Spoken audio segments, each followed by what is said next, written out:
When I think back at it now, I always kind of felt like I wasn't really enough. Everything kind of got thrown upside down. I left my marriage. I had to do a full 360 of my life. And what I realized was that today's guest is an embodiment coach, energetic healer, keynote speaker, and founder of The Upgrade and The Upgrade Space. Her journey from public figure to deeply embodied leader has been one of radical transformation, which we dive deep into. Joining us today is Davina Rankin. I know that recently you have gone through a bit of a celibacy choice experience. What actually led to you making that decision? I was doing lots of work for, Zoo and Ralph and FHM, and I felt external validation I got from others, the more confident it made me feel. And I always say it's, poor spiritual hygiene to allow everyone access to you. And I think for a really long time of my life, I was leaky with my energy. I gave it to everyone and anyone who needed it. Now I'm like, sorry, no, I say no to everything. You said that you came face to face with some really uncomfortable truths about yourself. Would you be comfortable sharing some of those? It's gonna make me emotional.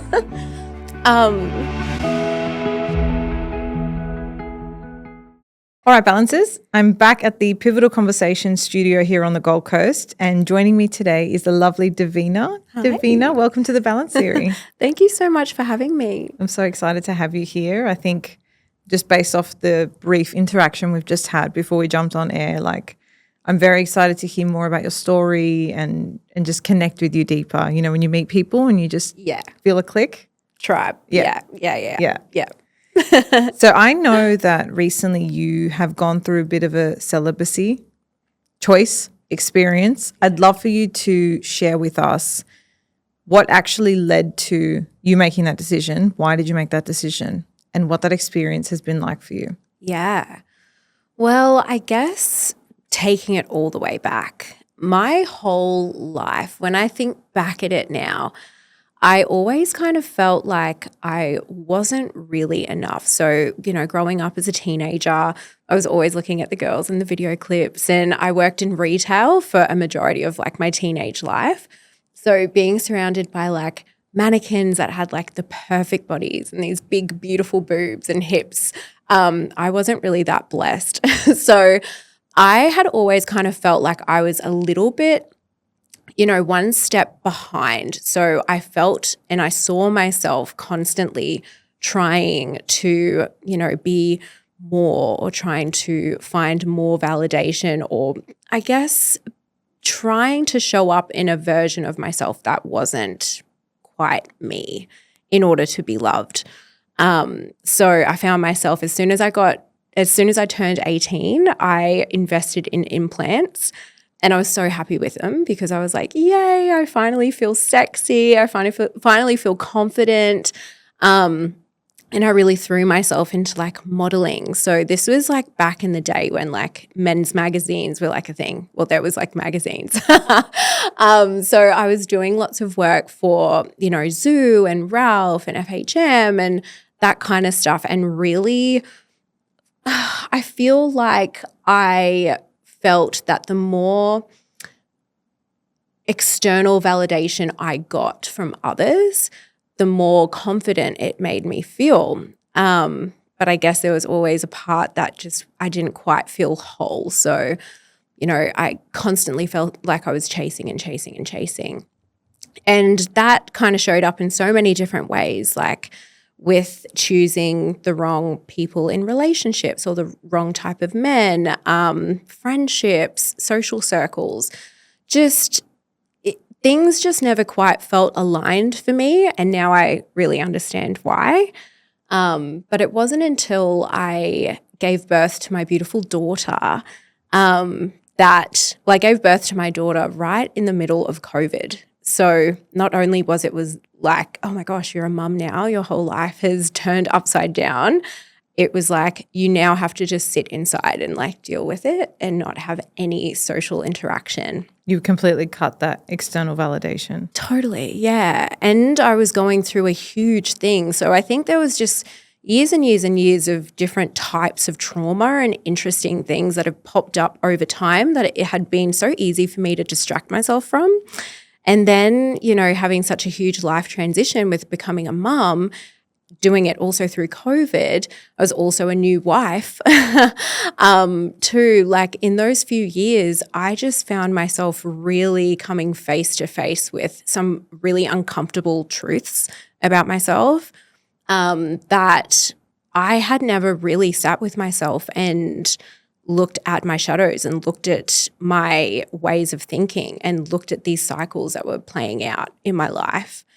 And with that, everything kind of got thrown upside down. I left my marriage. I had to kind of do a full 360 of my life and really start doing some deep internal work.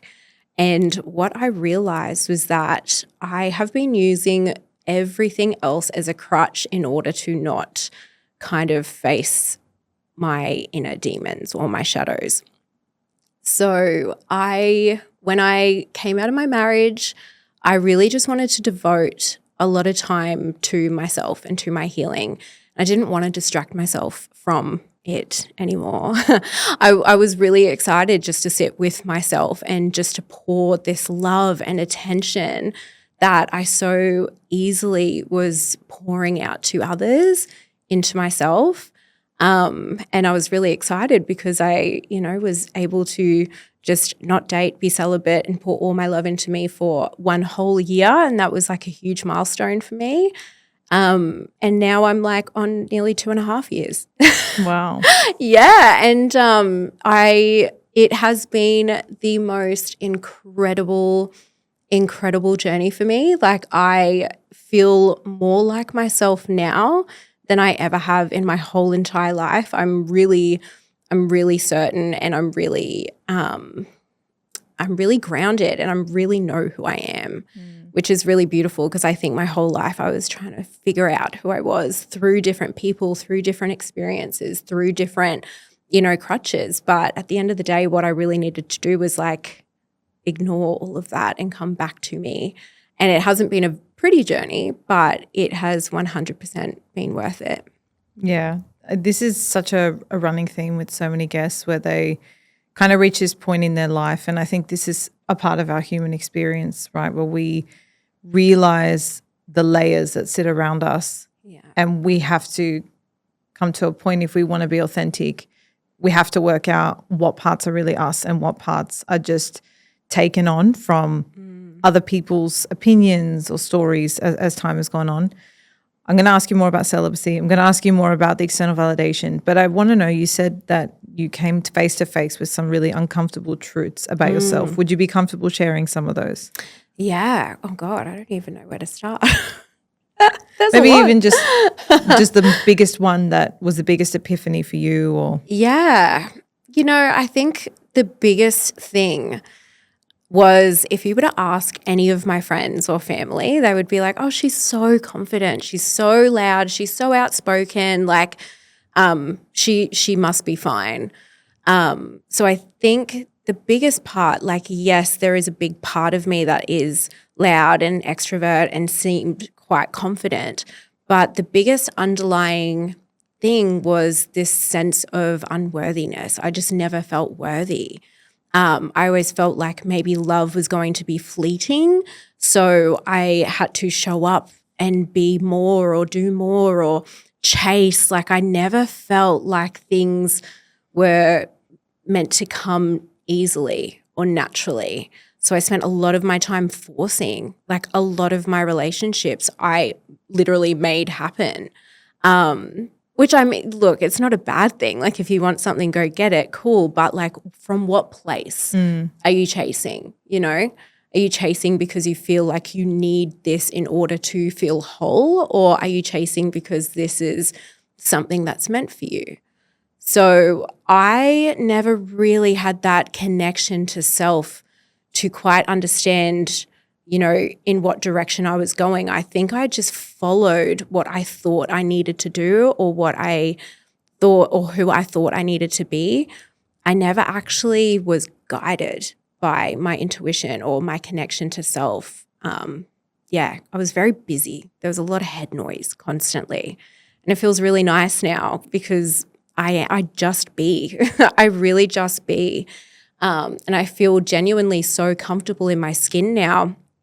Another thing that happened in that interim when I was a new mum and that whole thing, I realized that my implants were making me really sick. I've heard this happen to so many people. Yes. So that was another huge thing. And I realized that I was going to have an explant. So that was another huge thing that came up. I was like, well, who the fuck am I if I'm not like sexy with boobs? Like, not only am I a new mom, I don't know who I am, but now I have to lose my boobs. Like, it was actually, I got flipped upside down. And I'm so grateful because I feel like it really just threw me in the deep end. It was like my body and the universe had been trying to tell me over all these years in like little subtle ways, like, no, you don't need to do this. No, like maybe think again.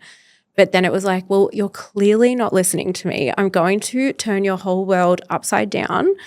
So I had to really practice radical self-love because I'm like, no amount of vanity is worth my health now that I have this little baby. Like, I'm not going to put my life at risk in order to be appealing anymore. Like, especially if it just leaves you in this perpetual state of unworthiness, right? Yes. And feelings of not being enough. I can definitely relate to your experience. Obviously, I've had a very different one, but in the sense of growing up thinking that this feeling of enoughness or worthiness will come from outside in. And it's really actually powerful when you realize, you make the shift and you realize it's an inside out feeling and you can find it in any moment. And God, it takes a lot of work. And you have to practice it. And even once you're good at it, like, you still have bad days. I still have moments where those feelings creep up and I can notice them and I know what to do and how to navigate them now. But it's such an important thing to learn. And I think everyone's on their own journey and will have their own signs and experiences to get there. But it's really important to find that self-acceptance. I mean, that's why I love hosting this show, because I love sharing so many people's different experiences to inspire other people to find that within themselves. So if we kind of circle back to celibacy, how did that even come up as something where you're like, this is going to be a part of this radical self-acceptance, this period where I'm going to focus on myself? Like, I mean, I guess in my circles anyway, it's not something widely spoken about. So it's not something I would think of as part of this like healing journey. So was it something that you came across that someone recommended? Like, how did you come across it? And then how did you decide, like, yes, this is right for me? Yeah. Well, honestly, I think I accidentally fell into it because at that point of time, you know, going through a separation with a little one is tricky as it is. I really didn't want to make any decisions that were going to jeopardize the relationship there. So that was really at the forefront of my mind. And two, I just had no energy. I had no energy. You know, the last thing I needed to have on my plate was trying to like date someone. You know, I really just wanted to pour this time and effort into myself and into my daughter and into my growth. Like, I didn't even really know what I wanted to be doing work-wise. Everything has changed in 2 years for me. And I feel like by keeping my energy to myself, you know, that's sexual energy as well, it's creative energy. So I feel like by me just sticking to my bubble, by me just pouring love into myself, I was able to like create and I was able to birth and I was able to like have these beautiful new ideas that I don't think I would have had the space for if I was being leaky with my energy. And I always say it's, you know, poor spiritual hygiene to allow everyone access to you. And I think for a really long time of my life, I was leaky with my energy. I gave it to everyone and anyone who needed it, or if I could help out, or if I needed to feel more important or more needed, I would just, and I'm like, I'm done. I just want to focus on myself. And it's honestly amazing what can happen in a year when you pour all of your energy into yourself. It's beautiful, and not having to think about anything else except for you and your well-being and your daughter and your business and what dreams you have. If you're not yet taking collagen, you might be missing out on one of the simplest ways to support your hair, skin, and joints. I recently learned that by the time you hit your 20s, your body starts producing less collagen every single year. That's why experts swear by supplementing it. So a few months ago, I started using one I actually trust. The product is called Collagen Beauty by Organics, and honestly, I have noticed a very big difference in my skin and hair health already. And I'm not alone. A recent consumer trial of the Collagen Beauty product saw 9 out of 10 women see significant improvements to their skin in just 8 weeks. What I love most about it is that it's made from whole food ingredients, including a premium blend of collagen peptides, whole food zinc, silica, and actually 100% of your daily recommended vitamin C intake. It's so easy to add into my morning routine. I just pop a scoop either in my overnight oats or my smoothie and I'm good to go. Lately, I've been obsessed with the vanilla flavor in my overnight oats, but they also have an unflavored option if you're going for something a bit more neutral. So if you're looking for a way to support your overall skin health, hydration, elasticity, and overall glow, this is it. And a little bonus for my mamas or mamas to be like me, Collagen Beauty is pregnancy, breastfeeding, and postpartum friendly. The team have kindly given us a code for 15% off. So head to nutraorganics.com.au, or you can hit the link in the show notes and use the code The Balance Theory at checkout. And by the way, they do ship internationally. So no matter where you're listening from, you'll be able to use the code and try the products for yourself. Let's get back into today's episode. Yeah, it's also just a really beautiful permission piece for me to be able to know that like I can say no to people. I was such a people pleaser, such a yes person, and I would feel deathly guilty if somebody wanted something from me and I didn't feel like I really wanted to do it. I would still say yes. Can relate to that. And now I'm like, sorry, no, I say no to everything. And without an explanation too. Like I used to over explain why I want to say no to people, which is ridiculous. But that's just, the conditioning that we have. You have to justify it. Totally. Yeah. We must be good girls. We must do things for others. We must say yes. We must be there. But it's I feel like when I say yes to myself, I also allow other people the space for them to look after themselves too. I don't need to save everyone. Yeah. Yeah, it's right because I look at my very close friendship group now, and if one of them were to say, look, I really need this night to myself, there is not a part of me that would be like, oh my God, she's cancelled on me. Because there's that mutual respect and vice versa. If I go to the extent of saying, hey, I'm pulling out of tonight because I'm not feeling it or I'm tired, there's no judgment. So it's really important to surround yourself with people that, are on the same page or have people around you that are prepared to match your energy and reciprocate those boundaries. Yeah. I'm sorry. I was going to say, well, that's it. That's a really good thing to talk about too. When you are on your healing journey and you do start saying no to people and you do start having boundaries and you do start flourishing or you do start, having a bit more vitality or radiance about you, people don't like it. And they disappear. They are gone skis. And thankfully, I have such a beautiful group of girlfriends and they've seen me over all of my different eras and they love me no matter what. But it's been really beautiful too to see where I had been pouring energy in and where it's not reciprocated. And I don't have any energy vampires in my life. And if there is a space or, a room that doesn't align with me now, I'm like, okay, sorry. It's really nice. You actually just naturally get rid of the vampires when you decide to step into your power. Yeah, I love this analogy of thinking of your energy like something that's leaking, like something that's a reserved amount, being very mindful who you give it to. Yes.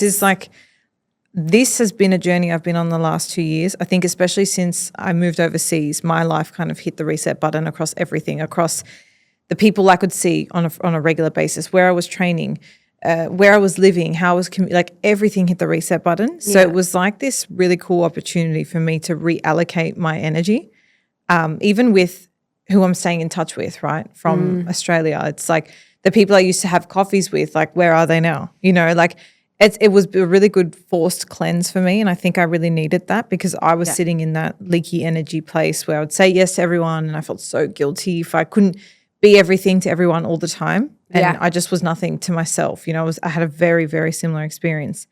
One of the things I wanted to ask you about, which I'm actually very interested to hear in your experience. So you talked about how, you know, you kind of had this external validation and you felt sexy when you had this praise and you're, you know, this poster woman on the front of men's magazines and you felt really feminine and confident.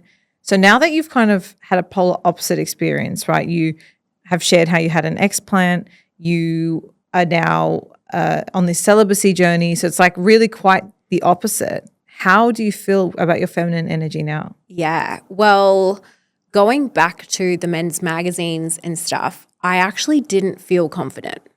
I looked it, right? I never felt confident, but the praise and the validation still filled something for me, even though I didn't feel confident, you know, and Like surface level. Yeah. So my energy now, I honestly love myself now. Like I would be so proud of Davina.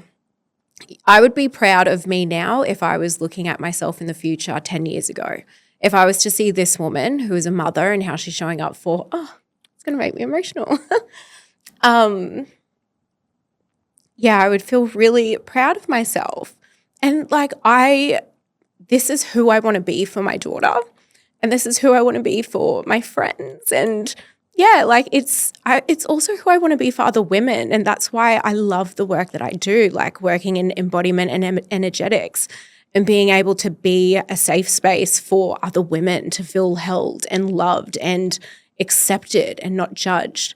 Because look, I've done my fair share of judgment on myself and for other people over the years because I wasn't happy within myself. So now being able to be in a place where I feel so secure and solid and grounded, I'm actually able to show up for everyone in such an authentic and honest and caring and loving way. Like I have never been this kind or this loving or this supportive genuinely ever in my life, but I had to walk, the road myself in order to get here. Like you can't be that person for other people if you're not that person for yourself first. There's always going to be resentment for other women who are doing well if you're honestly feeling like you are not enough. You can't be there for other people if you are coming from a place of lack or scarcity. It's just not going to happen. So now I can see like, wow, it is worth it because how I can show up in the world for others now is so much more than what I could have ever thought I could have before. That's really beautiful. And I would actually love to dive deeper into the work you do now because one of the things that I get a lot of comments for that people love about the show is how practical tips really do come out of the conversations we have. Yeah. So one of the things I'd really love to ask you, this shift from looking for external validation to really being able to sit with your own self-love, what are some practical things that you either teach or that really worked for you that help with that transition? Yeah, I think sitting with yourself is one of the most terrifying things that one can do, really, if they haven't done that before. And you're talking literally like sit there and like meditate. Like when you say that, what do you mean? Well, even just like say if you have just come out of a breakup, being at home by yourself without drinking, without dating, without distraction or eating, literally just being able to sit in whatever emotions are arising is really uncomfortable because we live in a day and age where we are pumped with distraction. Like we are not doing the same thing for longer than 10 minutes at any given time. We're all over the place. So I remember when I first started going to yoga and I would arrive in the room and I would see like the yogis on their mats and they'd be like, breathing and stretching. They'd be like taking up space with like their pre-stretches. And I would arrive and be like, okay, like I feel so fucking awkward sitting here. Like I don't want to make any noises. Like when's the lady going to come in and start? And that was like right at the beginning of my journey. And now I go to my yoga class and I arrive and I'm like, okay, what feels good? And I like let my body ease into the moment. And I realized I'm like, whoa, it's funny how much more okay I am with being in my body now than what I was before. I used to feel so uncomfortable being in my body. It wasn't the room or the yoga class that made me feel uncomfortable. It was me being me that made me feel uncomfortable, that I wasn't able to relax in a room full of strangers. So just being able to feel what is coming up in your body is one of the toughest things that one can do. So embodiment is, becoming curious in what your body is telling you, having like somatic inquiry. What is this feeling that I have in my chest right now sitting in front of Erica? Like, what is this? Okay, maybe there's a little bit of fear of being heard here. Am I going to say the right thing? Am I going to offend someone? Just being able to sit in and take notice of what's coming up for you without judgment, and just knowing that whatever you're feeling is actually okay. We don't need to fix it. Sometimes we just need to acknowledge it. Really interesting. And so, I mean, because obviously like a lot of people talk about things like meditation and journaling. Is there anything quite niche or specific you've done, whether it be a specific practice or way of doing things that you found quite useful that you could share with the listeners? Yeah, I've journaled every single day since the 22nd of the 2nd, 2022. Powerful day. That was the first day that I wrote in my journal, and I was like, oh my God. And I started journaling because I felt that there was too much going on in my mind. I was kind of in a crossroads of my life. I wasn't sure what was going to be happening. And ever since then, journaling has been such a powerful tool for me every single day. Some days I journal about things that I'm worried about. Other days I journal about my wins and how great life is. Some days I journal in the morning to figure out, what my day is going to look like, how I'm going to tackle any obstacles that will pop up. Some days I journal at nighttime to just offload everything from the day so I can start my day fresh the next day.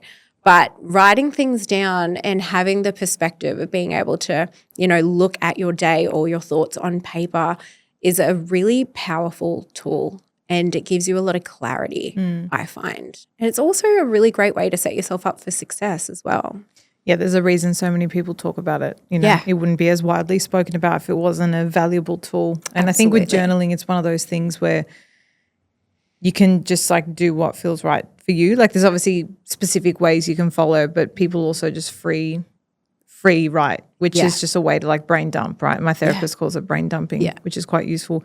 You can do it on your notes on your phone too if you don't have like a physical journal. Like it's just a way to expel what's in your mind. Yes. So for someone listening who resonates with what we're saying, they maybe currently feel they are or have been through many years of seeking this external validation.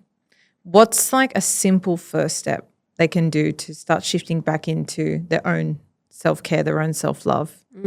I would honestly recommend journaling to start with, because it's a really great way that you can see what works in your life and what doesn't. So I was starting to notice, in my journal, the days that I would have my bad days, I would be around specific people. Interesting. You can start picking up on those cycles. And then I would realize the things that made me feel really good. So it's just a nice way for you to kind of have a bit of a compass, because, at the beginning of your journey, it is hard to figure out what it is you actually like or what it is that you've been told to like. Like it's hard to distinguish what's you and what's the layers of you. Exactly. So journaling is a really great way for you to start to figure out, okay, what do I like? What do I want to explore? And then I think too, this is an interesting one, but I am so I'm very funny with my Instagram, and I only follow people that I genuinely have an interest in.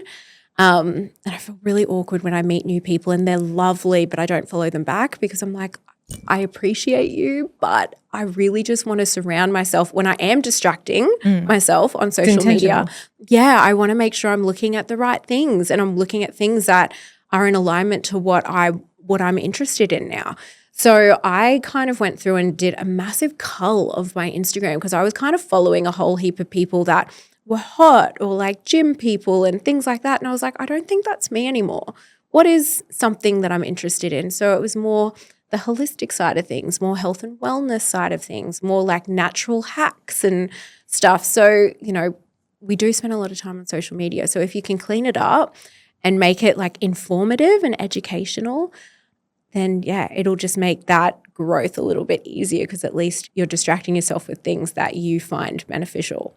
100%. And it's one of those, it's an easy thing to do because we're so programmed to just, even I you just open your phone, you go on Instagram. Sometimes you don't even think about it. Yeah. So if you can curate that environment, which is one you spend a lot of time in, environments are not just physical places and not just physical people. It's also the way we consume. And that's a really good way to start subconsciously programming. But I want to set a challenge for anyone listening who has been struggling with this external validation, feels like they're not as connected with themselves. Maybe it's a phase, maybe it's something they've been going through, to try journaling for a week. Just try it. And the reason I say that is, for me personally, like I don't journal, but I meditate, right? And I think whatever your thing is, there's no right or wrong. Yeah. It's just carving out space to notice your thoughts and how you're feeling. So if you don't allow for that space, we just distract ourselves. Yeah. Like really, like sometimes I sit at home and I'm like, I'm itching, like I need to vacuum. I'm going to cook. I'm going to order this. Oh, let me just check this email. You just want to get up and go. So having a practice like that anchors you first thing in the morning or last thing of the day.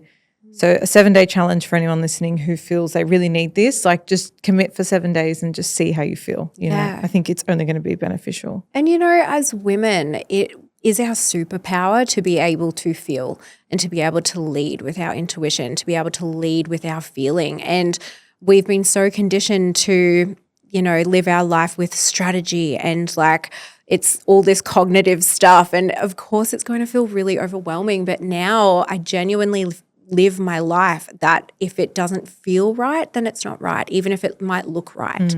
And there's some things like when I have to give an answer as to why I'm saying no, it's like, look, I know it looks good, but something just doesn't quite feel right about it. And the more that you sit, in your feelings and the more you sit in your body and you have awareness around what is a yes and what is a no, like let that be your compass.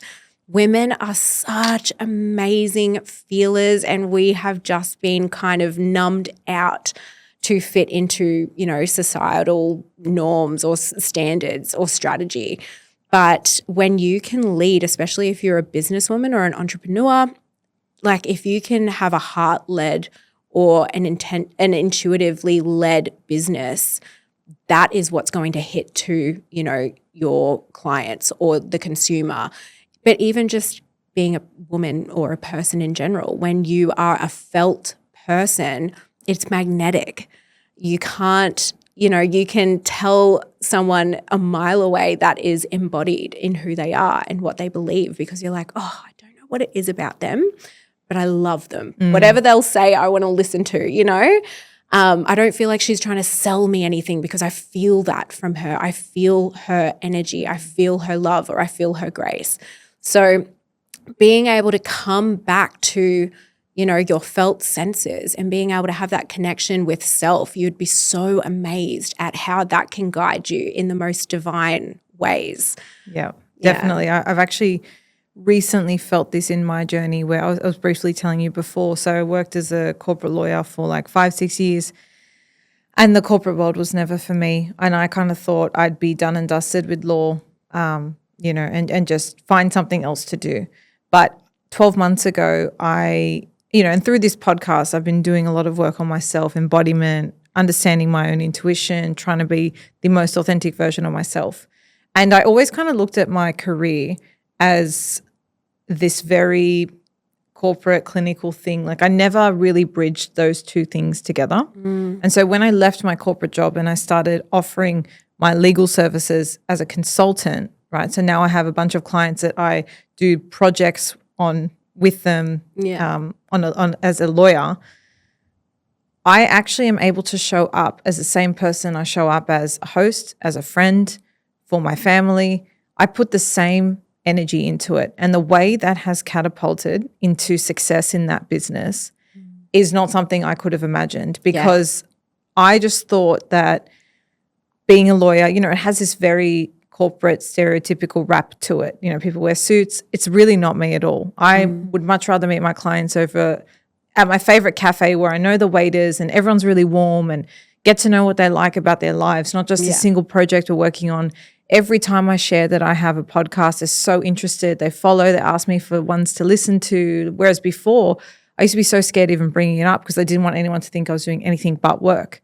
So it's really interesting when you give yourself permission to be more than one thing, to fully be authentic in every single area, like to actually be able to say, you know, I show up the same for my friends that I do in my job, like with the same energy and the same amount of care, and it's genuine, it's not forced.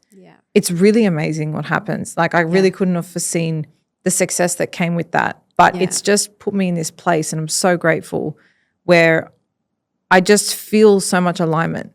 And I feel really grateful that I didn't do away with law, you know, and I found a way to make it work and kind of create the like I really loved the work, but I hated the environment it was in. So for me, it feels like I've picked up the work and put it in an environment that works for me. So it's really powerful when you just don't know, you know, like I was sitting in so many jobs in the past thinking, I hate this. I don't want to do this for the rest of my life. Like, why am I even here? Like, how did I end up in this? So for anyone feeling that, like all these experiences lead you to where you need to be, and they give you a point of reference for what's not right for you, which is equally as important as those moments that are right for you. So I just wanted to share that, because you're right. Like when you actually show up that way in all your areas equally, you know, and you can just be yourself and not have to turn it on and off depending on where and who you're with. It's really powerful the way it magnetizes, you know? And another thing, quickly touching on that, is when you do practice more embodiment and you are able to sit in those uncomfortable feelings more and more, that actually gives you more capacity to be able to enjoy the really good, yummy feelings as well.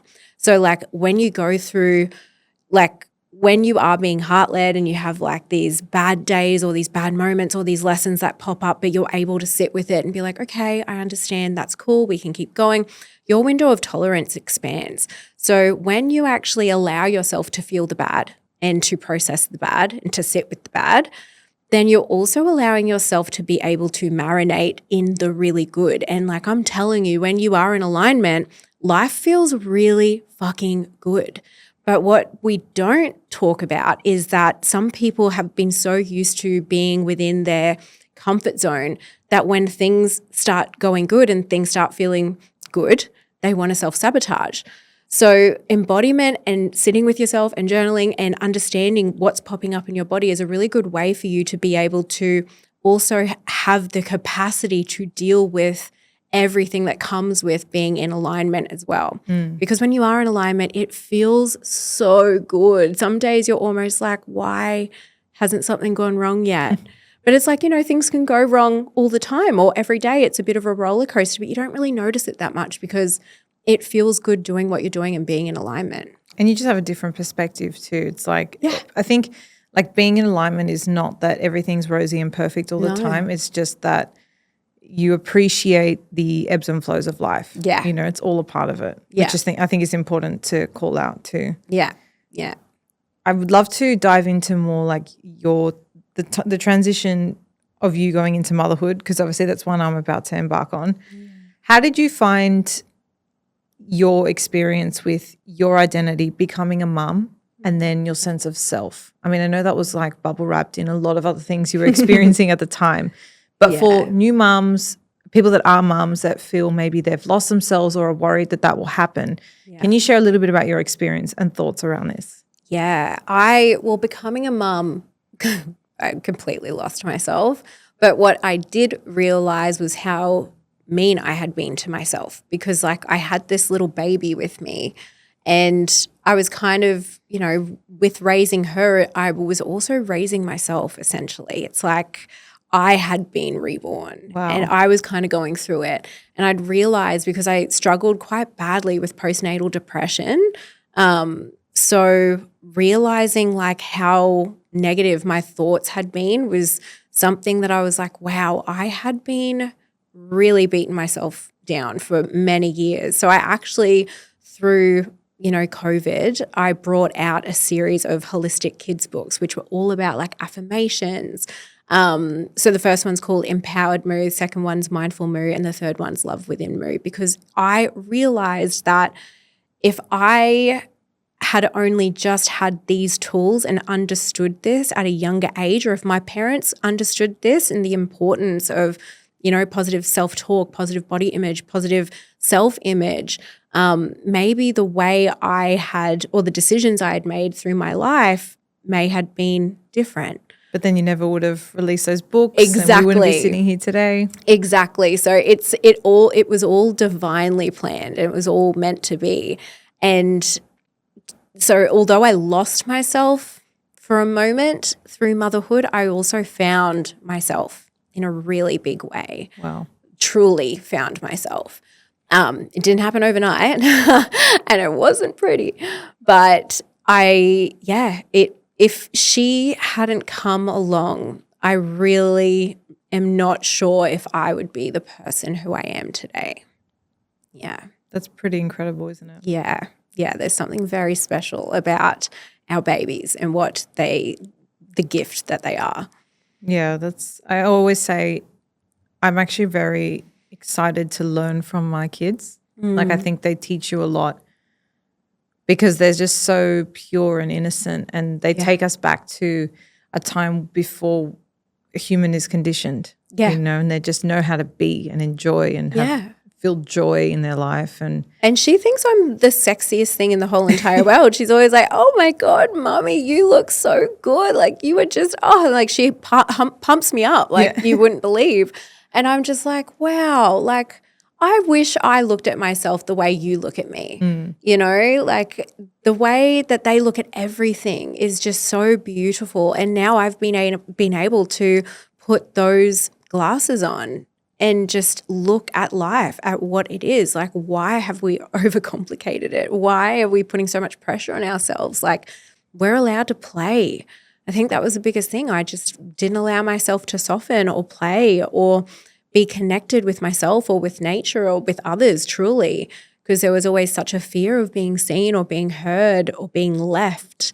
It's just, they're amazing. They are amazing. And I think one of the best tips of advice that I can give to mothers is like to allow yourself to be a kid with them too. Like you don't always have to be in the mum role. Like allow yourself to play as well. That's beautiful. Yeah. And so with all this work you've done kind of on yourself, your own journey, how has that kind of influenced the way you parent? Like are there any specific things that you do with your 5-year-old now that are a direct byproduct of the things you've learned and kind of tweaked for yourself? Yeah. For instance, this morning, like she was getting dressed and the necklace wasn't perfect and she absolutely cracked it. And I really admire the way, like at first when tantrums started happening or, big emotions started happening, I didn't know what to do. This is prior to my own work, but it would trigger the absolute shit out of me because I'd be like, oh my God, this is too much. I can't like that. But what they are doing is so natural and normal. And that is how we should be processing our emotions. We should be like, if we need to scream, cool, go scream. If you need to shake it out, if you need to sit on the ground and shake for a little bit, or if you just want to cry, like it's a process. And the reason we have, stored traumas and stuff is because we're not allowing our body to complete a full process of feeling and emotion. So that's why when you go into like a breath work or, some kind of energetic healing, your body starts moving in interesting ways because it's just, processing, doing that process. And I just watched her this morning and she was like, and then a real loud one would happen, and I was like, wow, you're amazing. And I just sit there and I'm like, do you need a hug? And she's like, no. And I'm like, okay, do you want me to go? And she's like, no. And, she just wants to be held. Like she just, well, not literally, but just being able to hold, seen and heard and witnessed and supported. And it, 2 minutes later, she's like, all right, let's watch Bluey. Like she's fine. So it's just a really beautiful reminder that like, oh, we're allowed to do that too. We can go dance it out, sing it out, shake it out if we have to, but like people feel so uncomfortable doing that for themselves. They're like, no, we have to be quiet. And yeah, so just definitely allowing her to be big with her emotions and for us to talk about her emotions and bring awareness to them in her body is something that I'm very, very big on in our household. Yeah, that's nice. It just goes to show as well like how important you doing this stuff for yourself is for when that time eventually comes. You know, like for people listening, I guess what I'm trying to say is whether you want to be a parent or not, like it's really important foundation work to do for you. Because then I think even like you'll be a mentor for someone at some point, whether it's siblings, friends. Yeah. You know, even like parents now will kind of come to me for advice now that I'm a bit older and we have a different dynamic. And so I think you working on yourself is a really beautiful way to then support other people as well. Yeah. You know, it's just like a byproduct that is just so beautiful. Yeah, absolutely. This is kind of making me think of, I don't know why, but in my mind, I really want to ask you, we've talked about genuine self-love and having these practices that help us do these things. How do we know the difference with when it's genuine or when they're kind of just like Bandaid fixes and things that we're just ticking off like, okay, cool, I journaled this morning. You know? Yeah. Well, I think like genuine self-love isn't always pretty. Like sometimes it means like asking yourself some like questions like shadow work, going a bit deeper into maybe a cycle or bringing up something from the past that maybe we've wanted to forget about. But in order to kind of move forward, it's beneficial for you to sit with those uglier parts of yourself. Maybe asking yourself, you know, what parts of this is true? Like, am I narcissistic? Am I this? Can I show up like this some days? Like, just not always looking at the bright and bubbly parts of yourself and being like, oh, you know, I'll just have like a magnesium bath and I'll feel better. But, you know, really working with your triggers, like why is this popping up for me and what part of myself is this triggering, you know? And sometimes it's not really pretty. It's just that going a little bit deeper, like a magnesium bath or a facial or like taking yourself to a retreat might not be that beneficial if you're dealing with some deeper traumatic things that are actually stunting your evolution, you know? Yeah, that makes sense. Like it's layered, yes. Right? And so those things that I kind of look at them like topical things. Yeah. They're beautiful and they can work so well when you do them in tandem with like the inner work. Totally. And the other thing that just made me think, which is something I've really tried to understand and sit in the last few years, is whether it's triggers or whether it's judgment. So if I feel myself holding a judgment either about myself or about other people, and often this one's interesting, it's a judgment I think people will have about me.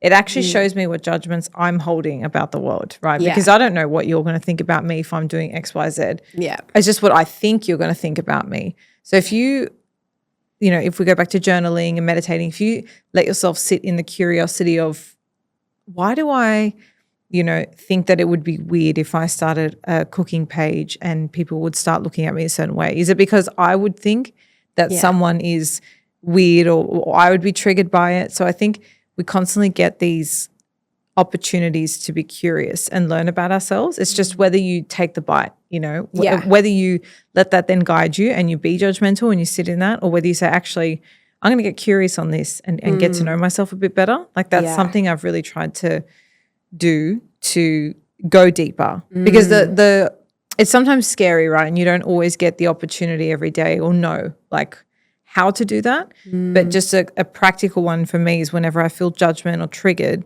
is taking that curiosity down a notch rather than just being like, oh, I feel so triggered and sitting in that kind of top level frustration. Totally. Yeah, absolutely. And it's hard. Like it's work. Like sucks. Yeah, it sucks. No one wants to be like, oh yeah, like that's because I think like I'm a shit person or because I'm not good enough. Like that's not easy to admit. Yeah. But it's important for your evolution. Totally. Yeah, absolutely. There's things that come up for me constantly, especially with working with other people, that I'm like, why do I feel a way about this? And then I'll go into it, I'll be like, oh, okay, cool. Like just because you feel a certain way about something doesn't mean that you are that way. It just means that you haven't had awareness around it before, and you can change. Like you can change that. You don't have to be that person. And coming back to celibacy, when it comes to self-love and self-care, celibacy in itself can be like, you know, a Bandaid of self-care and like self-preservation, right? But what goes into being celibate and maybe looking at your own self-love and self-care, even that in itself isn't pretty. Like kind of going back into, we're going to talk about a pleasure practice. Sorry, guys. But coming back to myself and being like, okay, what do I even like? How much performance have I been putting on for others? Like how does it feel to be in my own body by myself through a pleasure practice? And, you know, sitting back into my senses and things like that was so uncomfortable. I call it like de-armoring. And that in itself was an absolute trip. You know, just going back and figuring out who I am, what I like, what's normal, what feels interesting. You don't really have that kind of an opportunity when you're with different partners because you're too busy thinking like, is this my good angle? You know, what is he thinking right now? Is this good enough for him? Is he going to call me tomorrow? So like, look, celibacy is like the Band-Aid that can, you know, help with self-love and self-care, cool. But then what goes into the work that you do in your celibacy isn't always pretty. Like it's interesting the kind of, you know, traumas and emotions that actually get stored for a woman in her womb space. And by exploring yourself can actually bring up like a lot of emotion and a lot of things that maybe you haven't wanted to address. So that's a perfect example of like self-care and self-love, but it's not even, you know, being celibate isn't always pretty or glamorous. Yeah, no, that's a really good call out. And it's interesting. It's just made me think like often, you know, whenever you start your sexual experiences in life, you just kind of are perpetually on this path. Like you may never actually stop to ask yourself those questions, like, and get to know yourself on that level because it's always like, I don't know, it might just be something you envision with somebody else. So to actually then take this as like part of your own self-development and getting to know that, like actually whether you're single or in a relationship would be extremely beneficial. You know, it's just another angle of getting to know yourself. It's a high part of your energy. It's a human need. It's a part of evolution. Like it's a big part of life. And so actually taking the time to understand yourself within that space, I think is actually really interesting. Whether it's through celibacy or, you know, just actually taking the time for yourself. Yeah. It's interesting. And even seeing your own cycles around, you know, your own arousal or, you know, kinks or what kind of shame you have around, you know, whether it's masturbation or if you can't do it without watching porn, or it is like a whole new thing in itself, which is really fun to explore. So much so that I'm studying sexology as we speak because it's literally changed my life, is coming back to myself and, you know, just figuring out who I am and what I like. And I realize that we need to be talking about it more and we need to give women more permission to be able to feel embodied and to feel sensual and to feel okay in their body. Because we are yes people and we're constantly trying to please and be everything for everyone else, that when it comes time to us looking after ourselves, we completely neglect it. And I think there's something really powerful about a woman who's stepped into her pleasure and who owns her pleasure. It's when you can unlock that side to yourself, I feel like it completely can change your life. Like I know it completely changed mine because I'm like, well, what the actual fuck have I been doing my whole life? Like life gets to feel this good. Why did I sit in mediocre for so long? It was. That's so interesting. So you're studying sexology. So what is the most interesting thing you've learned so far? Well, at the moment, so I'm only right at the beginning of it now. So going into like nervous system and the brain body connection, the body mind connection, it's just so interesting, and like our senses. So yeah, it's in the different ways that one can be aroused that we don't even think about. There's so many different areas that are arousing for us that we are too busy in our life to even care about. We just think that there's one way of doing things and that's it. So there are so many different ways that we can bring pleasure into our lives. I think more than anything, it's the embodiment part of it that I really love, is being able to live fully and loudly and to be a sensual being. I just feel sad that I was so numb for my whole life. And that's not just, numb down there. I mean, like numb in general. I didn't allow myself to like sit and marinate and to feel calm or to feel bliss, or I was just constantly running around and thinking my way through life. But yeah, the embodiment side of things and being able to just feel comfortable being your authentic self is something that I love. And I wish, when I talk to different women too, I think when you're embodied and you're calm in your nervous system, you really allow people to feel calm in their nervous system and to feel okay in whatever way they're choosing to show up right now. And that in itself can be so healing for another human, because other humans aren't used to being like allowed to be themselves. Yeah. Yeah.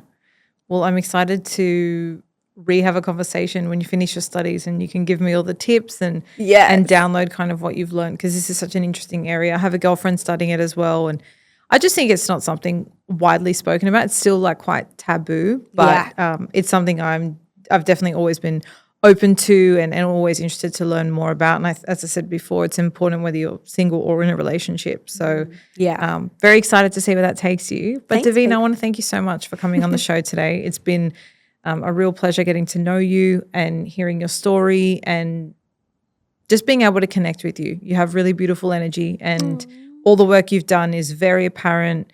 You just feel like a very grounded, regulated human, and it's been really nice connecting with you today. So thank you for your time. Thank you. That's such a nice compliment. No, I really appreciate it, and it's been an absolute pleasure.